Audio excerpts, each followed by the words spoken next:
Your Excellency, Mr. Green, High Commissioner of Australia to Singapore, on behalf of my colleagues at the Institute of South Asian Studies and the guests of the Institute, it's my great joy and privilege to welcome you to our midst.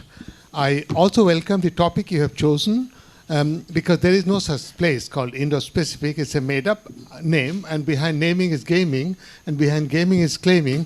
As I was coming to your talk, I got a gift from one of our speakers who also spoke to this forum, Vice Admiral Anup Singh, and he sent me a special number of the Journal of Indian Ocean Studies with a fancy title which says, "The Heart of Indo-Pacific." As you can see, the heart looks surprisingly like India. You've got to believe that. I am a political scientist, and we are very keen in our line of work to look at contested concepts, and I'm eagerly looking forward to your talk with a hope that you will not be what I was taught as an undergraduate, a diplomat is, an honest man sent abroad to lie for the good of his country. But I think this is an incomplete statement.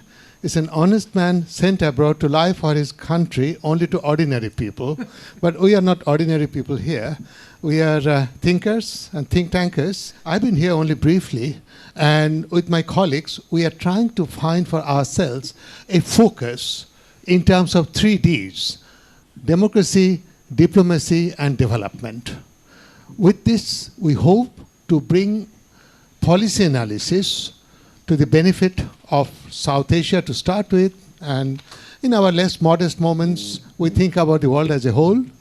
But that is the only contribution we can make, because a think tank defines the space between high politics of the state and ordinary life. This is the liminal space from where we like to draw on policy analysis for ideas that could create a level playing field, where people can engage with one another as people, which is what power sharing in democracy is about, and nations could engage with one another in terms of diplomacy, which is to replace war with peace, and only then can we go from here to there, think of disorder to order, poverty to plenty, and so on.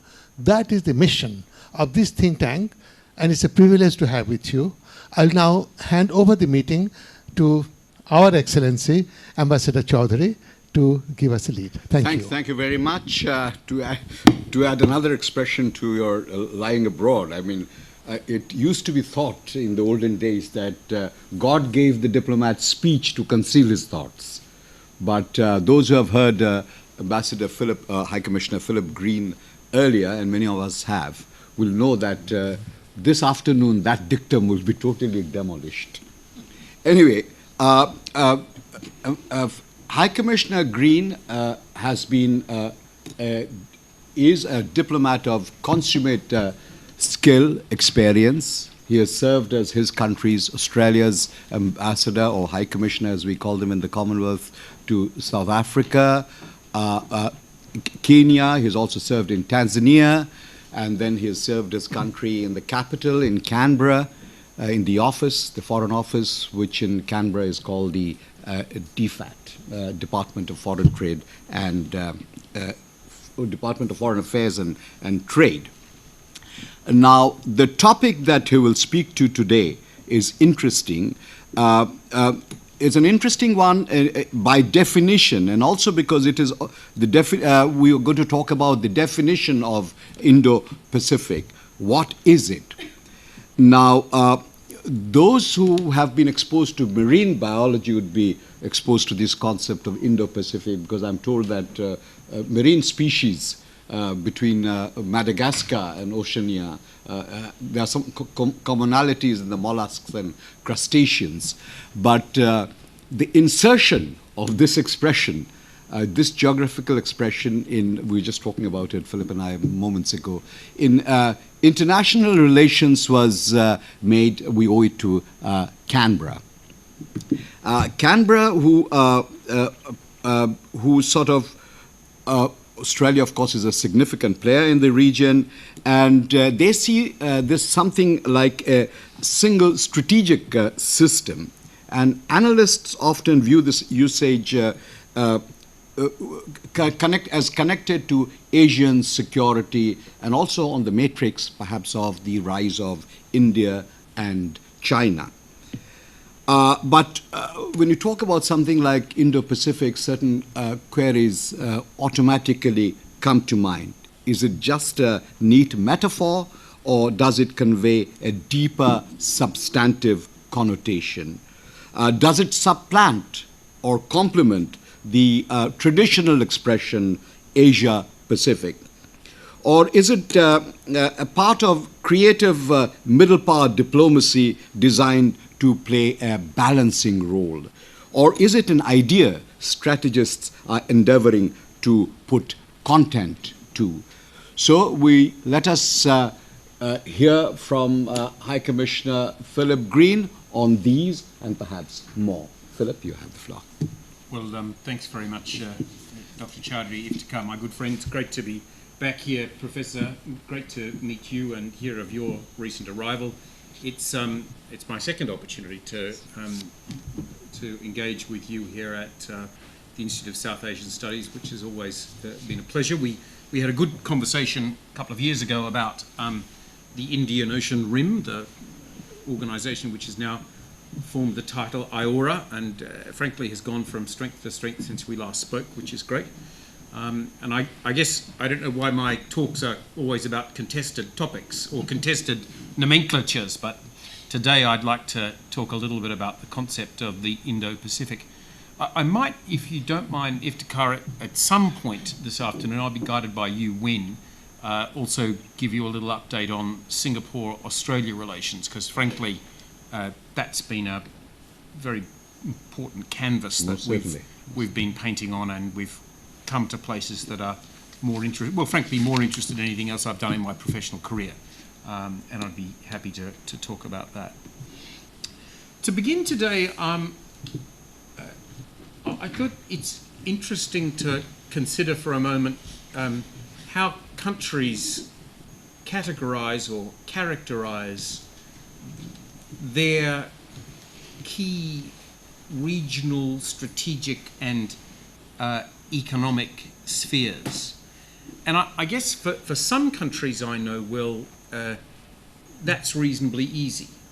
Having served in Pretoria, South Africa, it's not at all difficult to work out what a South African thinks their sphere of strategic and economic area is. And that might also be true for Germany. I think it probably might be true for Singapore, might be true for a country like Argentina. But I guess there's another group of countries for whom the way in which you characterise your area of principal economic and strategic interest is a bit more complex, and Australia falls into that category. We have, in the course of my time in the Australian Foreign Service, more than 30 years now, moved between different ways of formulating where we lie. The Asia-Pacific has, I guess, been the principal way in which Australia has tried to describe its near abroad, but it's not the only way. I remember in the time that Gareth Evans was Foreign Minister of Australia, he was very fond of the term the East Asian Hemisphere, which locked Australia in with North and Southeast Asia. But the term Indo-Pacific has more recently come to the fore in Australia and a little more broadly, and I'll be interested to know what scholars here think of the level of pickup of the term. It's certainly now become the key way in which we in the current Australian government characterise where we sit. We have long, of course, focused in the way in which we conceive what's important to us, the regional heavyweights, including the US, the Northeast Asia, and our closer neighbours in Southeast Asia, and then our even closer eastern neighbours in the Pacific. However, it's more recent, I think, that we have been recognising the increasing importance of the Indian Ocean region and India itself to the growth and stability of the whole Indo-Pacific system. So I think it's fair to say that Australia has long acknowledged that we needed to remain aware and engaged with our northern and eastern neighbours. For decades we have looked east to our close neighbours and allies, to the Pacific nations and as far as the United States. We've looked north for economic and security partnerships, and important ones there have been developed with Japan, Korea, China and Indonesia. And of course that regional context is not particularly new for us. As far as back as the Pacific War 70 years ago confirmed for Australia that the security of our nation had to be found in our own region. Sir Percy Spender, once our foreign minister, not long after the end of World War II, defined Australia's position as follows. He said, geographically, Australia is next door to Asia, and our destination is irrevocably conditioned by what takes place in Asia. This means that our future depends to an increasing degree on the political stability of our Asian neighbours, on the economic well-being of Asian people, and upon the development of understanding and friendly relations between Asia and Australia. While it remains true that peace is indivisible and what takes place in any part of the world may affect us, our vital interests are closer to home.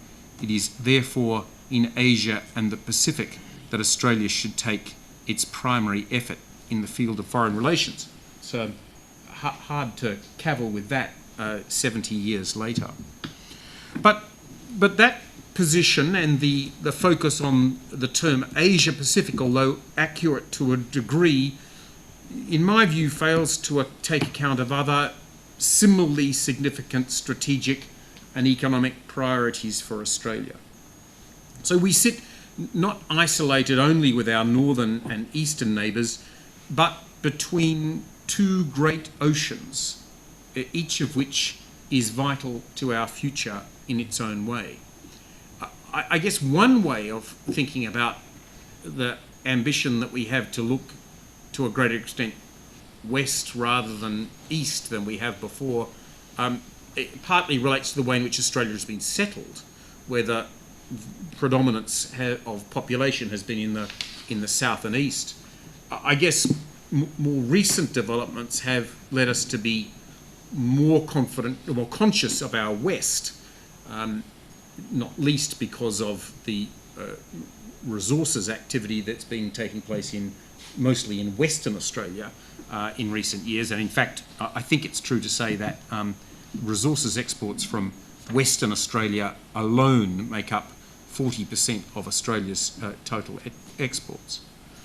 But there are other factors as well. I mean, I think that our current view of the region also takes greater cognizance of the increasing relevance to Australia of maritime issues, and in particular to laws and freedoms in the maritime domain. The ports of the Indian Ocean have become the lifeblood of Australia's economy, as we've exported billions of tonnes of iron ore, which have helped to build and modernise Asia's cities.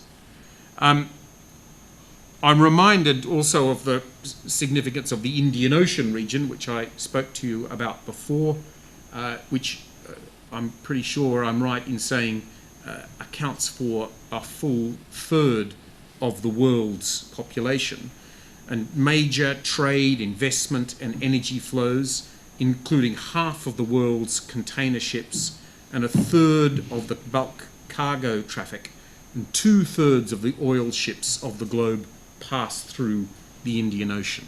So I think this has been a confluence of Australia taking more consciousness of its own west and what is happening to its west and what is happening through its west. I think it's fair to say that the meta challenge of Australian foreign policy over the medium term is how we maximise the economic opportunity and minimise the strategic risk of the rearrangement of economic and strategic weight around our region. That involves a number of complicated judgments for us about how change will unfold and just what the strategic settling point of the Indo-Pacific will be. The key question for us is how should Australia position itself within this complicated and shifting dynamic.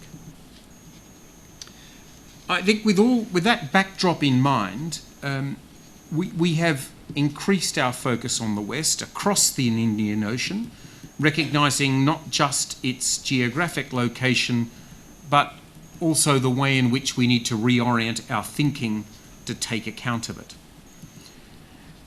The idea of the Indo-Pacific is particularly important because we're living at a time of profound transition in the economic and strategic environment in Asia.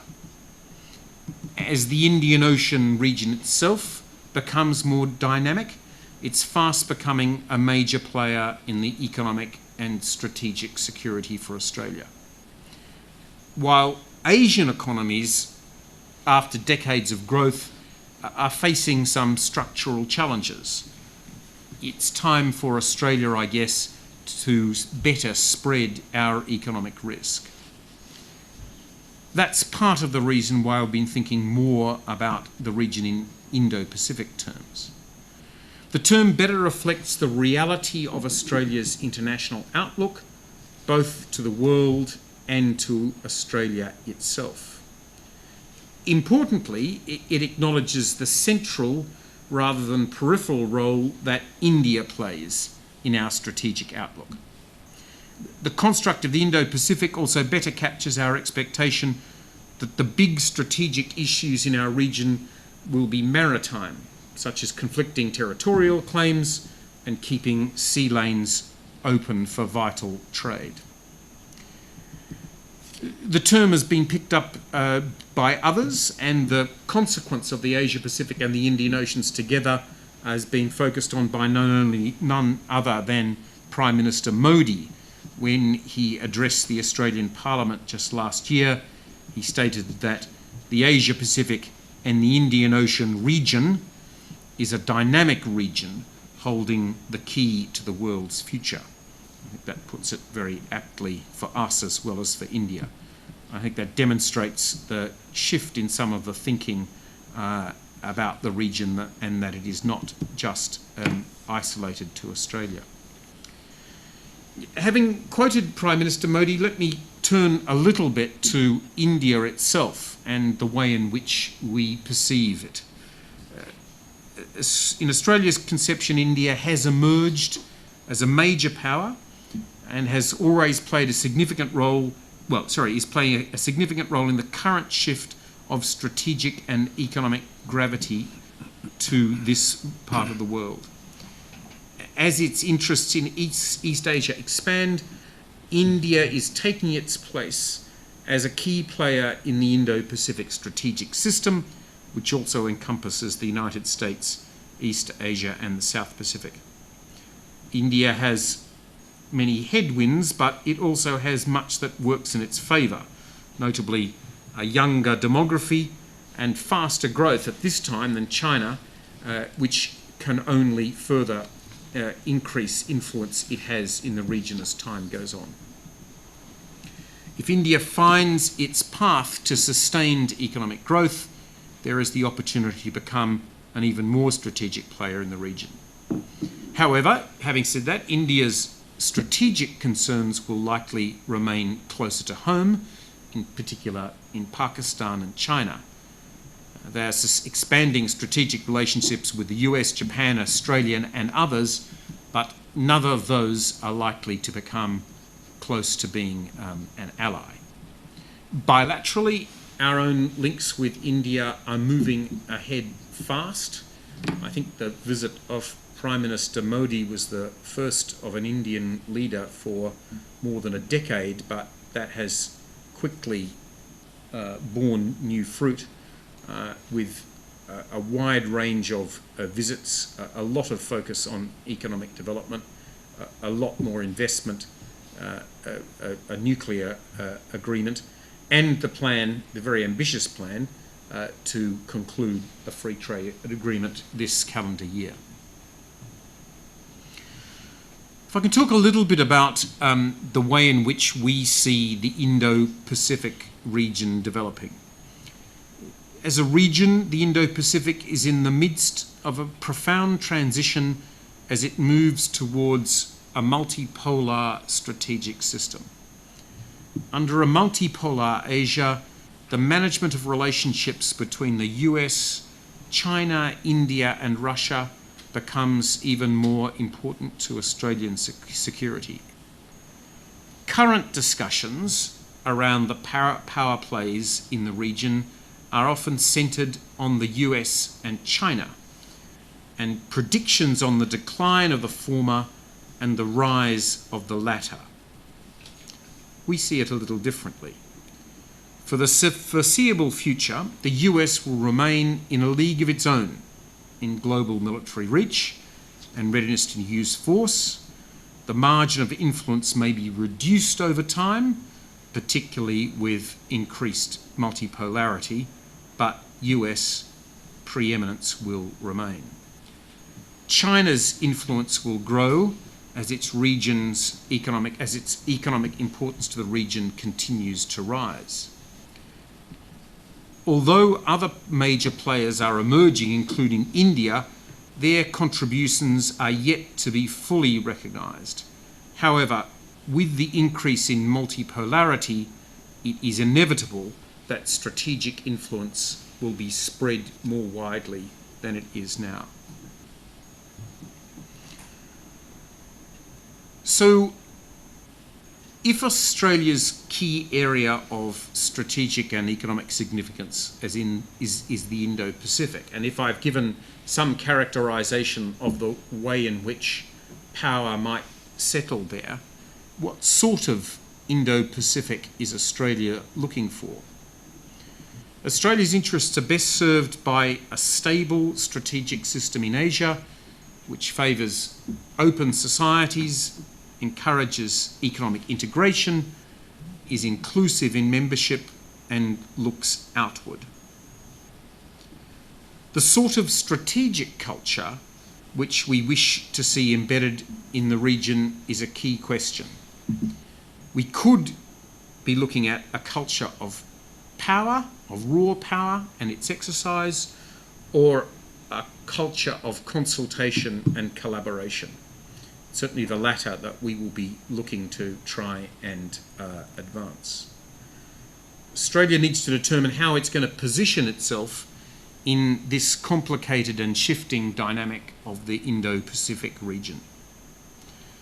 In terms of multilateral forums, Australia's most active engagement is in the EAS, which reflects the East Asia Summit, which reflects the pivotal role we see for regional cooperation in advancing our national interest. There are other bodies which will be important to us. Australia is a founding member of APEC, and it has done much for the open regionalism of Asia. IORA, the Indian Ocean Organisation, is finding its feet and new levels of recognition and significance. And we will retain a very considerable interest in the Association of Pacific Island States, the South Pacific Forum, given Australia's and New Zealand's significance for those countries in strategic and economic means. But the East Asia Summit is the regional institution which has for us the highest priority and the most potential. It's the only region which, it's the only regional organisation which has all of the key players in place, and the only institution where they meet at leadership level and are able to discuss all range of issues from strategic and economic and beyond. Look, there are two ways, Iftikhar, I thought of finishing this talk. One was, you started with a couple of aphorisms about diplomacy, and the aphorism that you could end this talk with was to say, in answer to the question, what the Indo-Pacific, what is it? We could say, well, it's that area inscribed by the journey from Hollywood to Bollywood. But that's probably not worthy of your august institute. So let me finish instead. We'll record it. Let me finish instead with a quotation from our foreign minister, who I put this pretty neatly when she was in India last. For many decades, Australia's eyes have been firmly focused to our north and east. That is part of our history. More than 70 years ago, the war in the Pacific brought home to Australia that the security of our nation must be found in our region. But 70 years on, I find that this term, this language, sells short many of Australia's strategic and economic priorities. Indeed, Australia is blessed to sit between two great oceans, each of which is vital to our future. In more recent times, the ports of Australia's Indian Ocean coast have been the lifeblood of our economy, as we've exported billions and billions of tonnes of iron ore, which have helped build and modernise Asia's cities. But despite this, for too long, the Indian Ocean aspect of our economic and security story has been underdone. I believe, this is Julie Bishop speaking, that thinking in our region as the Indo-Pacific better reflects the reality of Australia's international outlook, both to the world and to Australians themselves. Unquote. Thank you. Thank you, Philip. Excellent presentation, as was to be expected, as a matter of fact. I will now open the floor for questions, comments, etc. And Professor, you go first. Excellency, thank you very much for starting our conversation on a theme and in an area which is not much discussed in India itself. If you look at Indian newspapers, they are blissfully oblivious of the entire existence of the Indo-Pacific. You have looked at it from the Australian angle. Mm-hmm. I would allow myself to ask the same question from the Indian angle and ask you to write a report card.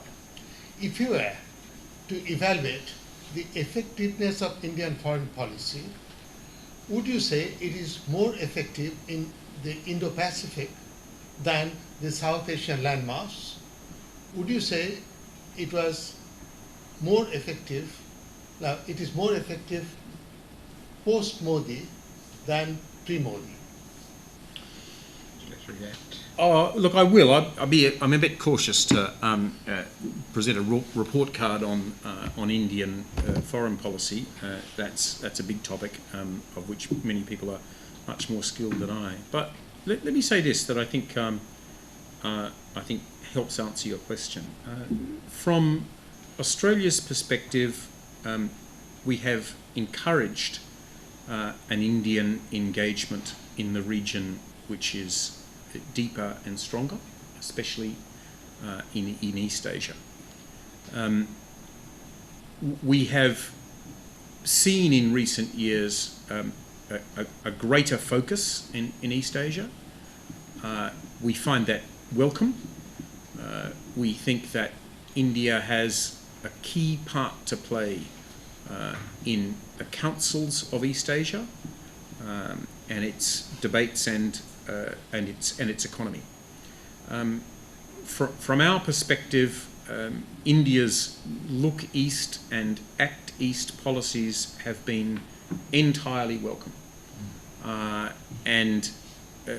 You have very many skilled diplomats, and I had the very great honour to have dinner with Foreign Secretary Jaishankar just a few weeks ago.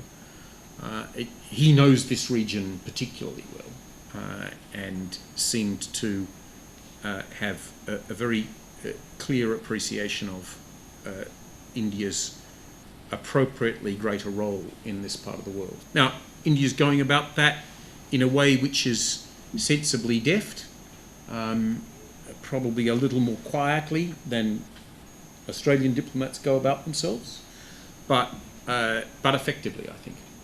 And we welcome and applaud it.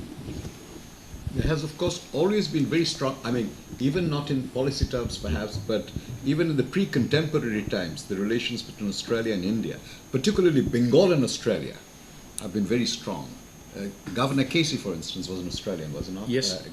Casey was governor in the 40s through a very important period during... He was also Australian Foreign Minister. He was Australian Foreign Minister also. And for some peculiar reason, the food department in Bengal, it was called the Department of Civil Supplies, was manned to a very large extent by Australians. Anyway, but there are other things in the Australia-India relationship which have been underdone. Yes. This is changing now, but our economic relationship has not been at the same level that it could have been. Yeah.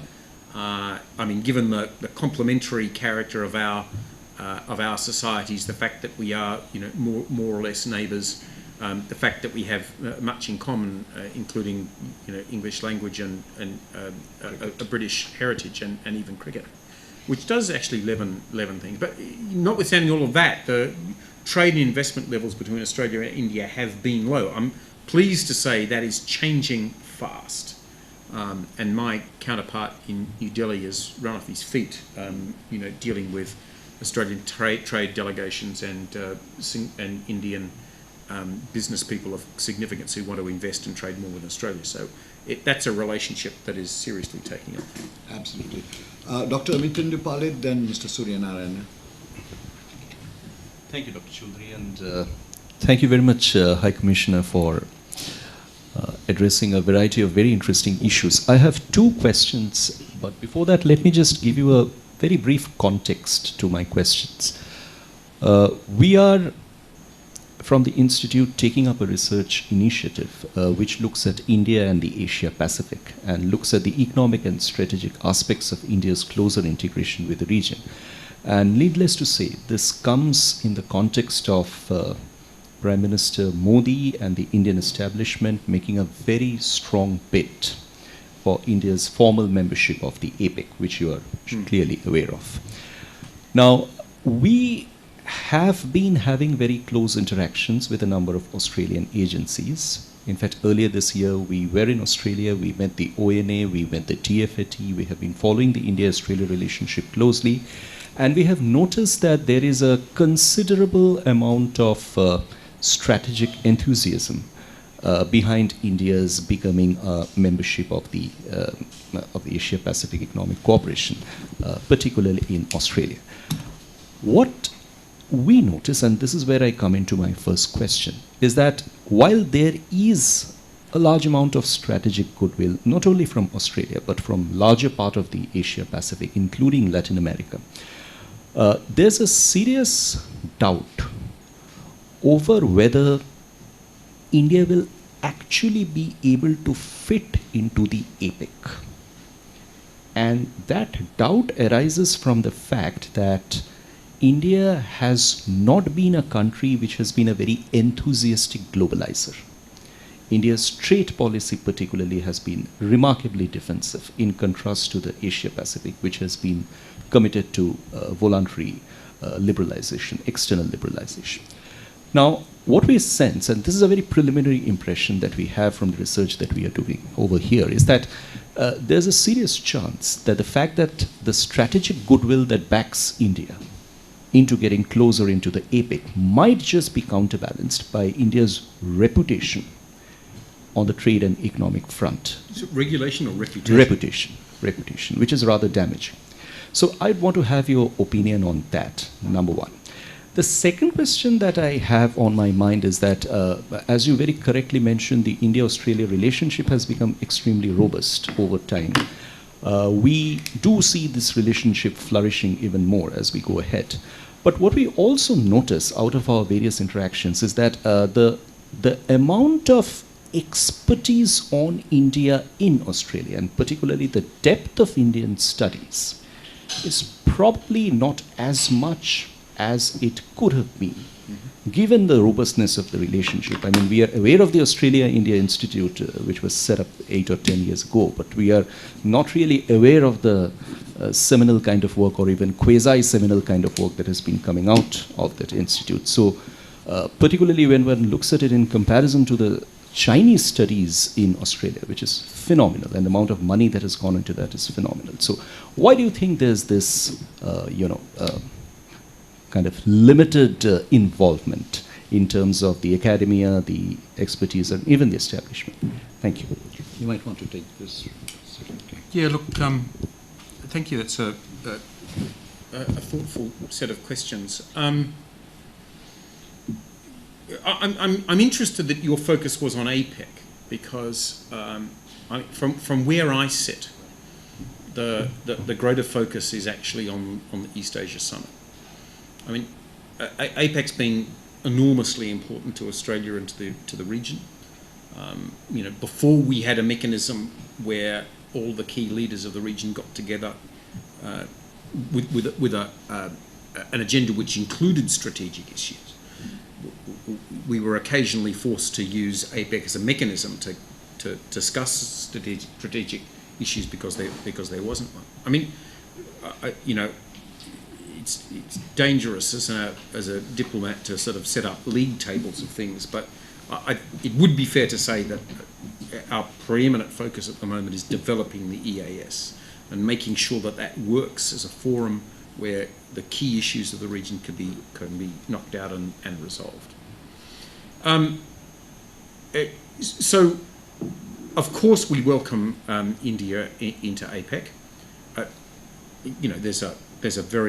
There could be a very happy coincidence here if India is preparing to liberalise its economy more and would be more easily able to sign up to the Bogor goals. We might get both things. We might get India rightly in APEC and fully implementing all of the disciplines that APEC involves.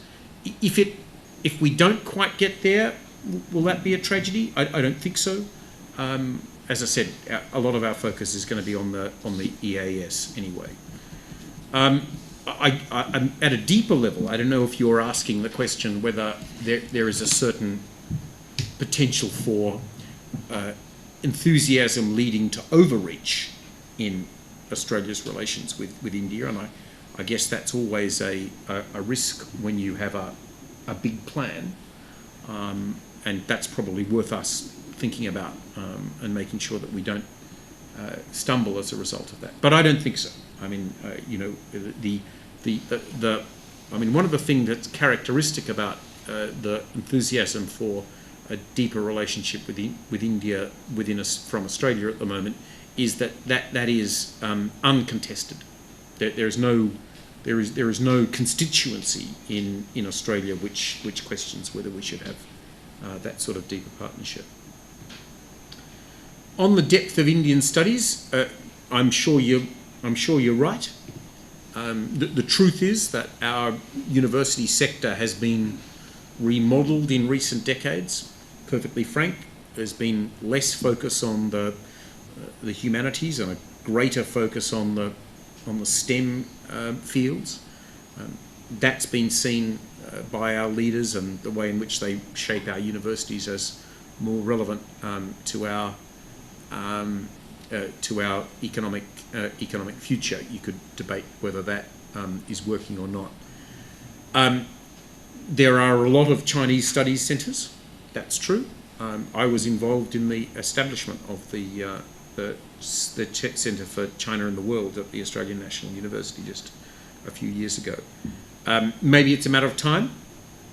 Maybe it's also a matter of funding. I think some of these centres enjoy funding from outside of Australia, and I don't know whether that will ever come to a point where that happens in Australia in relation to Indian studies. I guess might rather cheekily be a little inclined in concluding in asking you whether the boot is on the other foot and how Australian studies are going in Indian tertiary institutions and how many Australian studies centres there are around India. Well, I'd be keen to see those proliferate as well. But actually, the transformation of these polytechnics into universities in Australia, I mean, means that the technical departments are getting much more focused.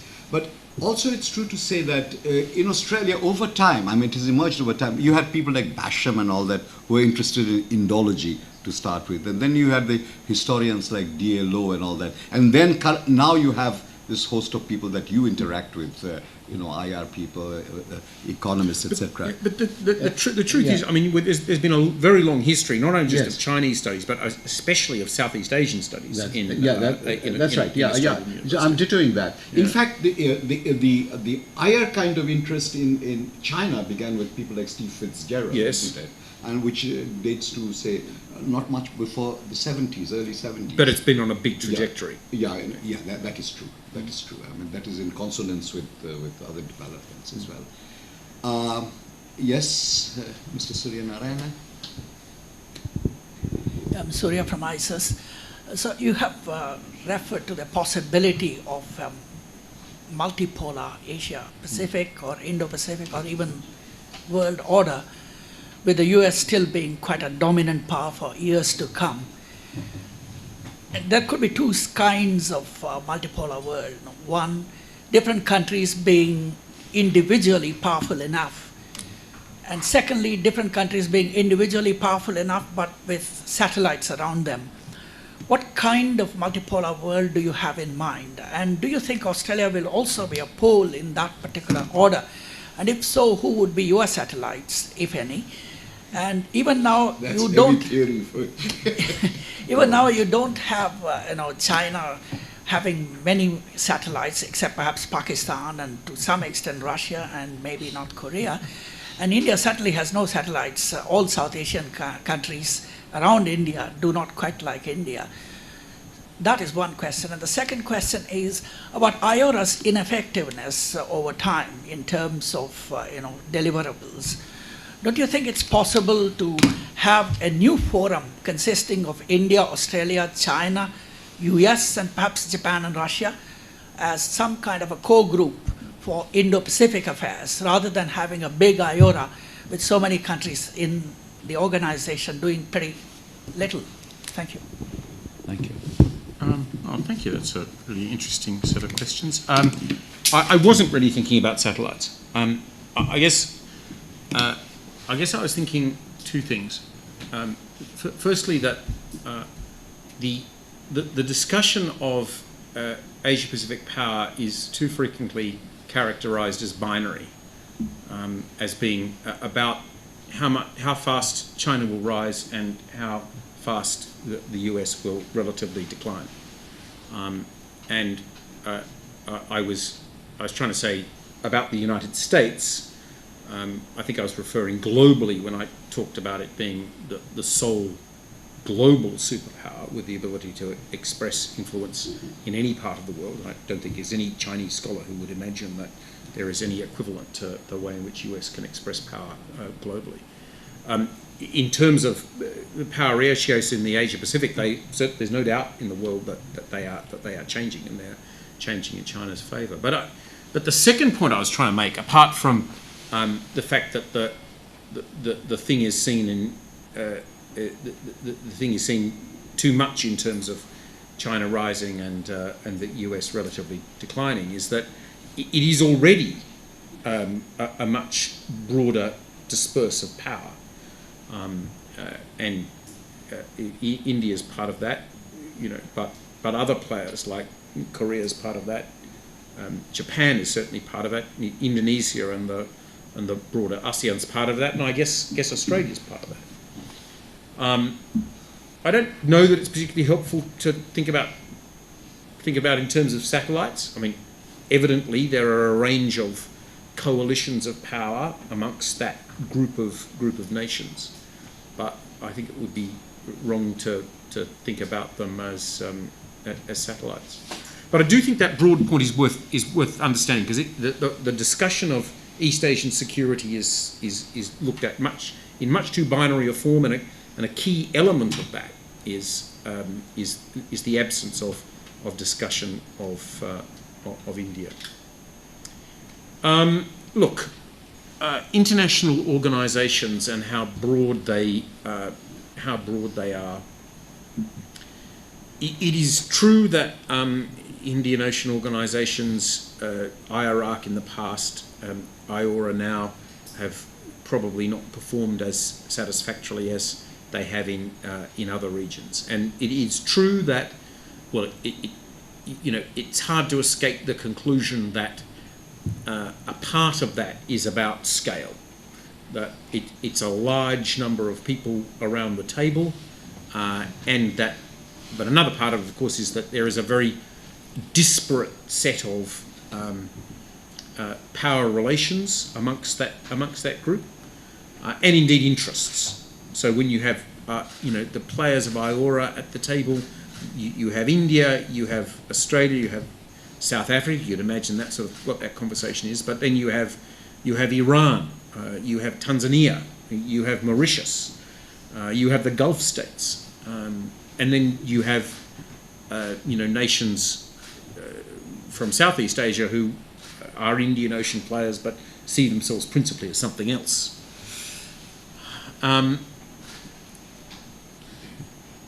Would it be helpful to identify a smaller range of countries that should be taking the lead in Indian Ocean? I fear it would not. I fear that would generate a sense of isolation from the others and rejection of whatever was to arise. I will say this about the Indian Ocean Organisation. I've been impressed by India's diplomacy in IORA. And I've seen it up close, and it would have been easy for India to have taken an attitude of much greater ownership, if I can use that word, of IORA. But in fact, India has been generous and open in the way in which it's engaged with it. It's taken a major role, that's right, but it hasn't overplayed its hand. Look, I think the real answer to the question is it not, is that if institutions like IORA are going to succeed, probably a range of things are going to have to happen, but one of those range of things is that the majors in those organisations are going to have a consensus about what they should be. I don't think the answer is to exclude the others. I think the answer is that the direction of those organisations will coalesce around a consensus that the majors can find. And I think that's sort of what we're getting at the moment, a point where the majors in IORA have got a clear idea. And to be frank, there's no doubt about this, Australia and India have been the leaders, now moving on to Indonesia, and hopefully they'll take it forward in much the same way. But I think that's the most nutritious way forward. You wouldn't advocate a smaller group, would you? I mean, you yourself. Are you advocating it? Or why? As Ambassador was saying, it would lead to exclusion of many others. Why would you? This could be an additional forum. Look, I was involved in the time of Australian diplomacy at the point where we were talking about an Asia-Pacific community and what that might be, and one of the options there was, one of the thoughts there was that there could be a smaller group of major players in East Asia, and that was so much reviled by the Rudd idea was what? I mean, this was Rudd's idea was just we should have an Asia-Pacific community, and what then spawned was essentially three lines of thought. One line of thought was an expanded East Asia Summit. A second line of thought was a reworked APEC, and a third line of thought was a group of the majors, Kuwait and the Concert of Powers, the idea of what was it called, an Asian G20 caucus. That third one, the countries that weren't going to be part of that were belly aching like crazy. So I think trying to do the same with IORA you'd run into the same sort of problems. Dr. Ranajai Sen? A very quick question on how the federal court's overturning of the Adani group's investment in the the Carmichael coal mine in Queensland, I guess, due to threats posed to two endangered species, the Yaka skink and the ornamental snake, which was Yes. Somewhat oddly reported, because of the reasons in the Indian press. Already a very close area of study of Australian institutes Right. in Yeah. India. Yeah. I don't think no one knew of. How does that kind of that have an impact on India-Australia economic relations, which was sort of seemed to be taking off, or so was the perception after Prime Minister Modi's visit? Yeah, look, there's a lot of momentum behind Australia-India economic relations, and as I meant what I said, that if you went back not that many years, you'd find a relationship which wasn't fit for the two sorts of nations that we are, and we're in the process of building a much better one. That doesn't mean that there won't be setbacks and things that don't go our way. And the federal court decision is clearly one of those. Now, we're a liberal, open, democratic society with lots of institutions which have an impact on economic development, and the courts are amongst them. Is this a helpful development? No. Is it a sort of characteristic development? No. Do I think it's the end of the Adani investment in Australia? No, I don't. So I think we need to look at these occasional speed humps that will come our way as part of the broad matrix of an economic relationship which is going in the right direction. We'll have setbacks occasionally, but I think the overall trend is very strong. And I hope that will be understood in India. Just as no Australian company going to make an investment in India thinks that it'll be plain sailing all the way. Yeah, Dr. Singh. I saw you raring to go. Not sure with that, but just a follow-up on Surya's question, and since this is Chatham House rules, I thought maybe I push His Excellency a bit further.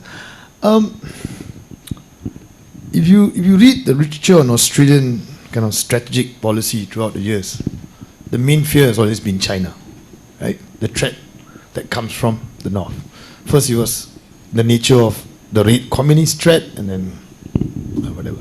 But over the years, of course, Australians' economy has depended on China buying your raw materials. So obviously, one of the major parts of the China factor is very important in terms of the economic outlook for Australia.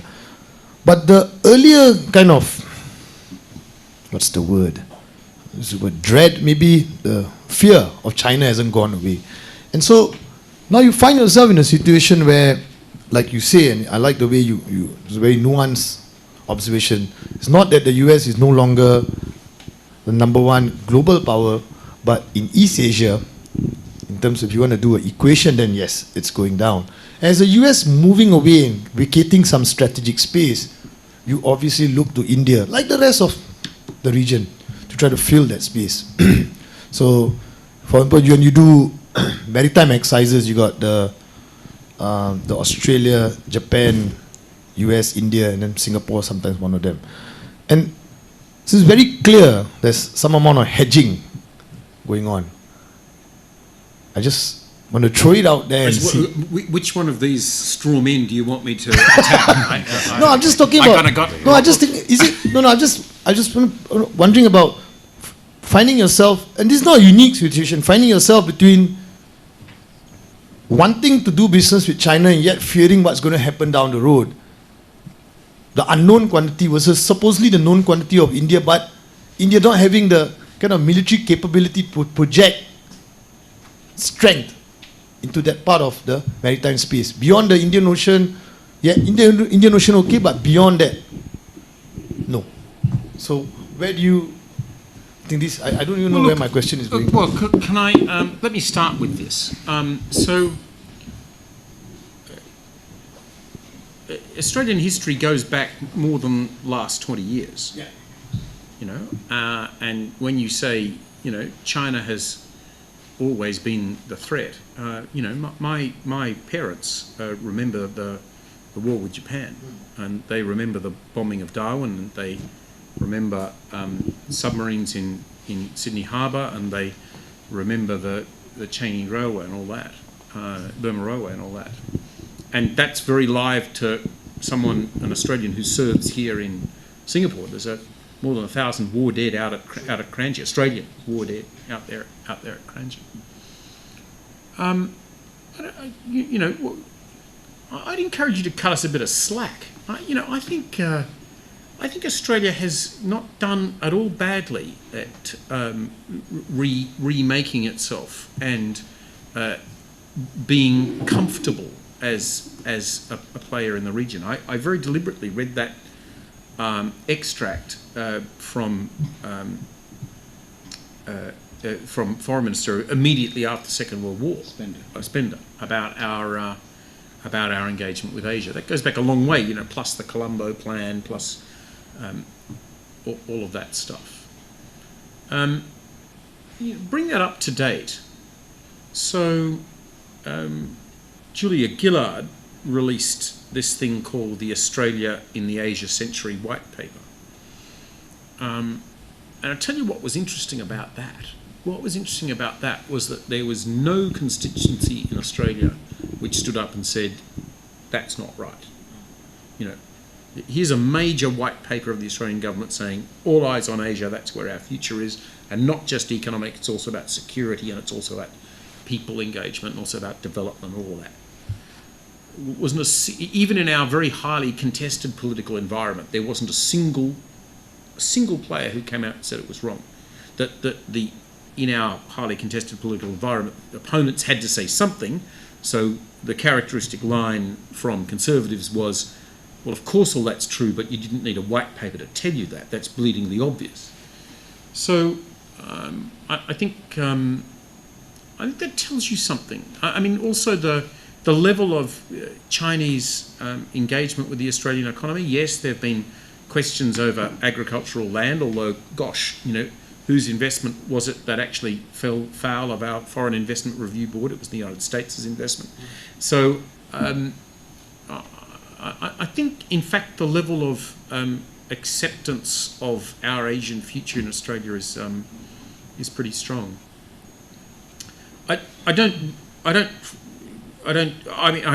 I said that China's economic and political role in the region was growing and the US was receding, I was stating an absolute fact. I wasn't saying that we were reaching some sort of flipping point there. And by the way, we were strong supporters of the US rebalance. We were advocates of it before it happened. And to me in Singapore, it's alive and well.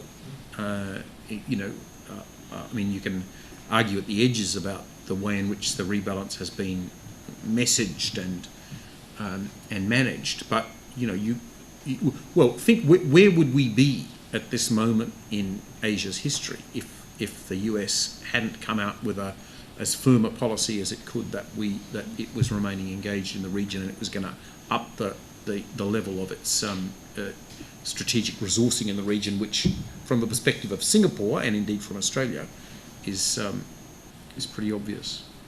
So look, there are real challenges in the region. There's no doubt about that. But am I desperately worried about Australia finding itself without enough friends in the region? Actually, no, not at all. Thank you, Dr. Dipinder Singh. Thank you for your talk. If I may take the liberty of asking to gaze into a crystal ball, given the construction that's going on in the Spratly Reefs right now, it seems we're inexorably headed towards a state where it might become a de facto, not a de jure boundary. If you're looking up north, the situation seems particularly perilous for Japan, for instance. It's a narrower and narrower strait of passage, particularly for energy supplies. Where do you see matters coming to a rest? I mean, a medium or a long-term equilibrium. I mean, is the current scenario sustainable at all? Or what are the avenues that you see which would provide some sort of resolution? China is not paying much heed to UNCLOS, for instance, some of the established arrangements that exist. All right. Well, I guess I would come back to what I said in my talk about the sort of Indo-Pacific that we want. And it's a sort of Indo-Pacific that is characterized by broadly accepted norms of consultation and not of might. And there's evidence either way on that. But I think, Australia's position on the South China Sea, which is a position which is not that different from very many in Southeast Asia, is one of support for international law, avoidance of friction or incidents at sea that could give rise to friction, and for trying to find a way, through a code of conduct or some sort of similar thing, to avoid us getting it into a more difficult situation than we are. China's ignoring the law of the sea. I'm not sure that that's right. They've had quite a bit to say about the tribunal that's going on, set up as requested by the Philippines.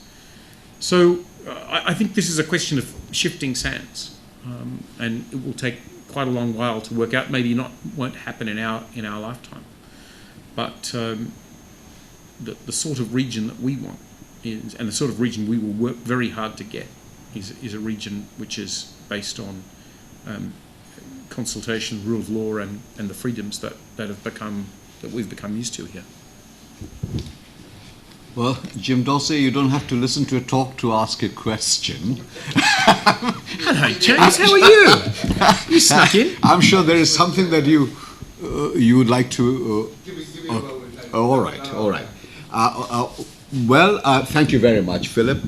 We will retire to the other room for refreshments, tea, and we will continue to interact with Philip there as well. But just to thank you for the time you've spent with us, enlightened us, etc. I shan't make any attempt to sum up this, what was a very, very rich conversation, except to say that the extrapolation, the takeaway from this talk and this discussion has been that the interactions between Australia and South Asia, the trajectory for it is going up, and to the benefit of all parties concerned. Philip, just to in appreciation, as it says, of the time you spent with us, for your talk, your interactions, your friendship, something for you to read. Thank you very much. Appreciate it. Thank you. Thank you. So to tea. Very good. Afternoon tea. This is China? Robin Jeffrey. Robin Jeffrey. Fantastic. Yeah, an Australian. Yeah. A Canadian Australian.